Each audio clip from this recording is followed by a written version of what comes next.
ಆತನ ಸ್ಥಾನ ತುಂಬ್ತಾ ಇದ್ರಿ. ಆತನವರು 95 ವರ್ಷ ಹಿರಿಯ ಶಾಸಕರಾಗಿ ನೀವು ಈಗ ಕಿರಿಯ ಶಾಸಕರಾಗಿ ದಾಖಲೆ ಮಾಡ್ತಾ ಇದ್ರಿ, ಏನ್ ಹೇಳ್ತೀರಿ? ನಾವು ದಾವಣಗೆರೆ ಬೆಣ್ಣೆ ದೋಸೆ ತಿನ್ನೋರು ಹಂಗೆ ರೀ, ಭಾಳ ದೊಡ್ಡ ಮನಸ್ಸು.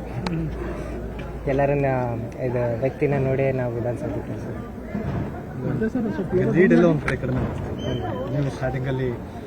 ಇಲ್ರಿ. ಈಗ ನಂದೇನು ಗೊತ್ತಾ, ನಾನು ಬಸ್ಸಿಗೆ ನಿರ್ಬೋದು ರಾಷ್ಟ್ರೀಯ, ಆದರೆ ಇದೆಲ್ಲ ಲೀಡ್ ಎಲ್ಲ ಕೊನೆ ತನಕ ಇರ್ತದೆ. ಒಬ್ರು ಗೆದ್ದ ಮೇಲೆ ಎಲ್ಲ ಮತಗಳು ನನ್ನ, ನೋಟಾನು ನನ್ನದೇ, ಎಲ್ಲ ಸೇರಿ ನಾನು ಮಾಡಬೇಕು ಅಷ್ಟೇ. ಸಾಕಷ್ಟು ಜವಾಬ್ದಾರಿಗಳು ಭೈ ನಿಜ. ಈಗ ನಮ್ಮ ಅಪ್ಪನೂ ರೂಮ್ನಲ್ಲಿ ಅದೇ ಹೇಳ್ತಿದ್ರು, ಈ 19-20 ರೌಂಡ್ ಬಂದಾಗ ಇದು ಗೆಲುವು ಸೋಲು ಬಗ್ಗೆ ಅಲ್ಲ, ಇದು ಜವಾಬ್ದಾರಿ ಬಗ್ಗೆ. ಈ ಜವಾಬ್ದಾರಿ ಬಂದಿದೆ ಅಷ್ಟೇ. ದಕ್ಷಿಣ ವಿಧಾನಸಭಾ ಕ್ಷೇತ್ರ ಅಭಿವೃದ್ಧಿ ಸಾಕಷ್ಟು ಜನರಿಗೆ ಮಾತು ಕೊಟ್ಟಿದ್ದೀರಿ, ಮನೆ ಮನೆಗಳಿಗೆಲ್ಲ ಅಭಿವೃದ್ಧಿ ಆಗಿದೆ.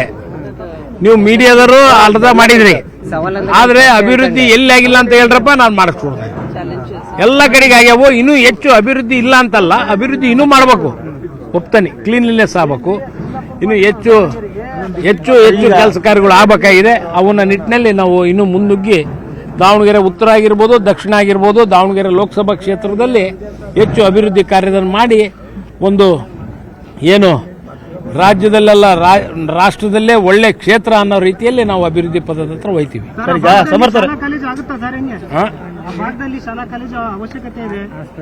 ಯಾವ್ದು ಯಾವ ಕಾಲೇಜು? ಈಗ ಮೊನ್ನೆ ಅಲ್ಲೇ ಲೇಡೀಸ್ ಕಾಲೇಜ್ ಅಲ್ಲೇ ಆರ್ಡರ್ ಕಾಪಿ ಕೊಟ್ಟು ನೀವು ನೋಡಿಲ್ಲ, ನೀವು ಬಂದು ಅಲ್ಲೇ ಕೊಟ್ಟು ಅದೇ ಎಲೆಕ್ಷನ್ ಮುಗಿದಿತ್ತು, ಎಲೆಕ್ಷನ್ ಇದಿತ್ತು ಅಂತಂದು ವೋಟಿಂಗ್ ಇತ್ತು ಅಂತ ನಿಲ್ಸಿದ್ರು. ವೋಟಿಂಗ್ ಆಗಿ ನೆಕ್ಸ್ಟ್ ಡೇನೇ ಬಂದೈತಿ. ಸರ್, ಈಗ AI ಟೆಕ್ನಾಲಜಿ MLA ಅವ್ರು ನೀವೀಗ, ಸೊ ತಾವು ಏನೇನ್ ಪ್ಲಾನ್ ಮಾಡಿದ್ರ ಕ್ಷೇತ್ರ ಅಭಿವೃದ್ಧಿ ಮಾಡಕ್ಕೆ? AI ಟೆಕ್ನಾಲಜಿ ಇದೆ ಸರ್. ಇಲ್ಲ, ಒಂದು ಪ್ರಪೋಸಲ್ ಐತ್ರಿ ಸರ್, ಒಂದು ಇಂಡಸ್ಟ್ರಿಯಲ್ ಕಾರಿಡೋರ್ ಹಂಗೆ ಮಾಡೋಣ ಅಂತ ಚೂರು. ಒಂದು ಇಂಡಸ್ಟ್ರಿಯಲ್ ಕಾರಿಡೋರ್ ಮಾಡೋಣ ಅಂತ. ಆಮೇಲೆ ನೀವು ನೋಡಿದ್ರಿ ಹೋದ್ಸಲಿ ಬಜೆಟ್ನಲ್ಲಿ ಹೆಂಗೆ ಚೂರು ಇಂಡಸ್ಟ್ರಿಯಲ್ ಪಾಲಿಸಿ ಚೂರು ಟ್ವೀಕ್ ಮಾಡಿದ್ರು, ಚೂರು ಇನ್ಸೆಂಟಿವ್ಸ್ ಕೊಟ್ಟಾರೆ. ನಮ್ಮ ಬೆಂಗಳೂರಿನಲ್ಲಿರೋವೆಲ್ಲ ಓಕೆ, ಮೈಸೂರಿಗೆ ಬರ್ರಿ, ಹುಬ್ಳಿಗೆ ಬರ್ರಿ, ದಾವಣಗೆರೆಗೆ ಬರ್ರಿ ಅಂತ. ಸೊ ಇದು ಆಗ್ತೈತೆ ರೀ ಸರ್. ಜನನು ಭಾಳ ಬೆಂಗಳೂರು ಭಾಳ ಕ್ರೌಡೆಡ್ ಆಗ್ತೈತಿ. ಅವರಿಗೂ ಮೈಸೂರು ದಾವಣಗೆರೆ ಇದ್ರೆ ಅನುಕೂಲ, ನೀವು ಕೆಲಸನೂ ಮಾಡ್ಬೋದು, ಬೆಣ್ಣೆ ದೋಸೆನೇ ತಿನ್ಬೋದು. ಈ ನಿಟ್ಟಿನಲ್ಲಿ ಏನು ಪ್ಲಾನ್ ಮಾಡಿದ್ರಿ ಸರ್ ತಾವು? ಹ್ಞೂ ರೀ, ಇಲ್ಲಿ ಅದೇ ಇಂಡಸ್ಟ್ರಿಯಲ್ ಕಾರಿಡೋರ್ ಒಂದು ಪಾಲಿಸಿ ಐತ್ರಿ ಸರ್, ಅದು ನೀವು ನೋಡ್ಬೋದು ರೀ ಸರ್. ಚುನಾವಣೆ ಘೋಷಣೆ ಆದಾಗಲಿಂದ ಮುಂಚಿನ ಪ್ಲಾನ್ ಐತೆ, ಅದಾಗೆ ಆಗ್ತದೆ ರೀ ಸರ್. ಭಗವಂತ ಪ್ರಾರ್ಥನೆ ಮಾಡಿದ್ಮೇಲೆ ಏನಾರ ಫಲ ಕೊಟ್ಟಿದ್ದು.